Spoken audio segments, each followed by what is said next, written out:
भारतीय अर्थव्यवस्था का रुपया भले ही सर्विस सेक्टर से आता है, लेकिन अर्थव्यवस्था की रीढ़ कृषि है, एग्रीकल्चर है। और एग्रीकल्चर को इस बार के बजट में ज़्यादा तवज्जो भी दी गई है। कृषि मंत्री नरेंद्र सिंह तोमर जी हमारे से बात करने के लिए। सर, जिस तरीके से आधुनिकता आ रही है, स्टार्टअप एग्रीकल्चर के बने, किसानों को क्रेडिट कार्ड मिले और क्रेडिट कार्ड के जरिए 20,000 करोड़ तक का लोन दिया जाए, कैसे आप देखते हैं कि आधुनिकता के साथ 21वीं सदी की विकास के साथ किसानों को जोड़ने का बजट इस बार का रहा? कृषि का क्षेत्र देश के लिए बहुत ही महत्वपूर्ण क्षेत्र है और मुझे प्रसन्नता है प्रधानमंत्री नरेंद्र मोदी जी के नेतृत्व में खेती समृद्ध हो और किसान की आय बढ़े। इस दृष्टि से समय समय पर पर्याप्त प्रावधान और बजट में घोषणाएं भी की गई और उनका 100% क्रियान्वयन करने का भी निश्चित रूप से प्रयत्न हुआ है। जहाँ तक आज का बजट है वह निश्चित रूप से बहुत ही ऐतिहासिक है, दूरदृष्टि वाला है, देश की भविष्य की बुनियाद को मजबूत करने वाला है।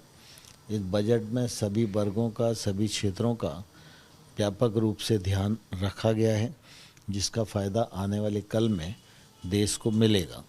जहाँ तक कृषि के क्षेत्र का सवाल है, कृषि और कृषि शिक्षा दोनों को मिलाएं तो लगभग 1,25,000 करोड़ रुपया इस बार इस मंत्रालय का बजट है, जो मैं समझता हूँ कि कृषि को आगे बढ़ाने के लिए बड़ा ही मददगार होएगा। हम सब जानते हैं कृषि को उन्नत कृषि के रूप में तब्दील करना, तो उसके लिए टेक्नोलॉजी की भी आवश्यकता है, डिजिटलाइजेशन की भी आवश्यकता है। टेक्नोलॉजी का किसान उपयोग कर सके, इस दृष्टि से 600 करोड़ रुपए का प्रावधान किया गया है। और डिजिटल एग्रीकल्चर मिशन, इसमें हमारे पास पहले 70 करोड़ रुपया था, अब इस बार 450 करोड़ रुपए का प्रावधान किया गया है। डिजिटल एग्रीकल्चर मिशन पूरा होने के पश्चात खेती के क्षेत्र में निश्चित रूप से आमूलचूल परिवर्तन आएगा। एक तौर से बड़ा क्रांतिकारी परिवर्तन आएगा, बहुत ट्रांसपेरेंसी आएगी, हर किसान तक उसका हक पहुंच सकेगा, फसल का विश्लेषण हो सकेगा, अगर नुकसान होगा तो नुकसान का ठीक प्रकार से आकलन किया जा सकेगा। ये बहुत ही महत्वपूर्ण कदम निश्चित रूप से है। इस बजट में प्राकृतिक खेती पर बल दिया गया है और प्राकृतिक खेती के लिए भी निश्चित रूप से 459 करोड़ रुपए का प्रावधान किया गया है, जो किसानों को सहायता के रूप में प्रदान किए जाएंगे। ठीक इसी प्रकार से एफपीओ के कार्यक्रम को भी बल देने के लिए, क्योंकि हमारे देश में 86% छोटे किसान हैं और इन छोटे किसान की ताकत बढ़े, ये महंगी फसलों की ओर जाएं, टेक्नोलॉजी का उपयोग करें, अपने उत्पादन की प्रोसेसिंग कर सकें, पैकेजिंग कर सकें। इस दृष्टि से एफपीओ को काफ़ी सुविधाएं प्रदान की गई हैं और उसके लिए भी 955 करोड़ रुपए का बजट प्रावधान किया गया है। हॉर्टिकल्चर का क्षेत्र हो या फिशरीज का क्षेत्र हो, पशुपालन का क्षेत्र हो, इसमें भी व्यापक बढ़ोतरी की गई है और इस बढ़ोतरी का फ़ायदा कृषि को भी मिलेगा, किसान को भी मिलेगा। और कृषि और किसान जब दोनों मुनाफे में आएंगे तो निश्चित रूप से देश की तरक्की सुनिश्चित होएगी। साथ ही साथ कृषि तो अपनी जगह है ही, लेकिन कृषि से गांव भी जुड़ा है, तो गांव में इंफ्रास्ट्रक्चर विकसित हो, उसके लिए सड़कों के लिए 19,000 करोड़ रुपया रखा गया है।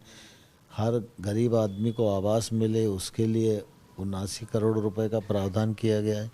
मनरेगा के लिए 60 करोड़ रुपए का 60,000 करोड़ रुपए का प्रावधान किया गया है।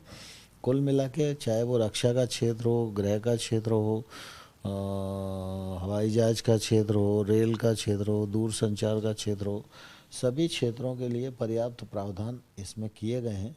मैं समझता हूँ आने वाले कल में ये बजट मील का पत्थर साबित होगा देश के विकास में। सर, एग्रीकल्चर ने तब भी ग्रोथ किया था जब पूरा देश महामारी की चपेट में था। फ्यूचर किस तरीके से देखते हैं, क्योंकि इस बार के बजट में जो हिमालयन राज्य हैं वह बागवानी, जो दक्षिण के राज्य हैं वहाँ पे मछली पालन, सब चीज़ों का ध्यान रखा गया, दुगनी करने आय करने का लक्ष्य था सरकार का।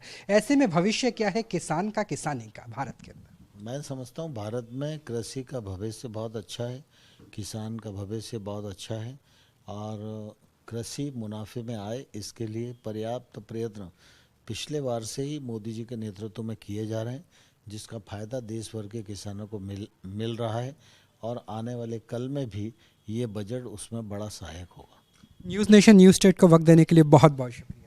चलिए, जब मोदी सरकार के बजट में मोटे अनाज यानी ज्वार बाजरा को भी श्री अन्न से संबोधित किया जाए तो आप समझ सकते हैं कि किस तरीके से किसान और किसानी का ख्याल रखा जा रहा है, जबकि किसान रीढ़ की हड्डी है और सबसे बड़ा वोट बैंक भी। जर्नलिस्ट राकेश रावत के साथ राहुल डबास, न्यूज़ नेशन, दिल्ली।